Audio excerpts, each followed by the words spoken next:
1921 മലബാറിൽ ബ്രിട്ടീഷ് ഭരണകൂടത്തിനും ജന്മി വ്യവസ്ഥയ്ക്കുമെതിരെ നടന്ന സായുധ പോരാട്ടമാണ് മലബാർ കലാപം.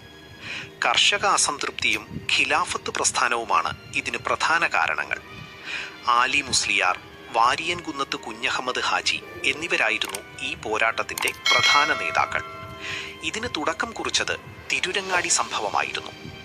ഏറനാട്, വള്ളുവനാട് താലൂക്കുകളിൽ ബ്രിട്ടീഷ് ഭരണം അട്ടിമറിച്ച് വാരിയൻകുന്നത്ത് ഹാജി മലയാള രാജ്യം എന്ന പേരിൽ സമാന്തര ഭരണം സ്ഥാപിച്ചു.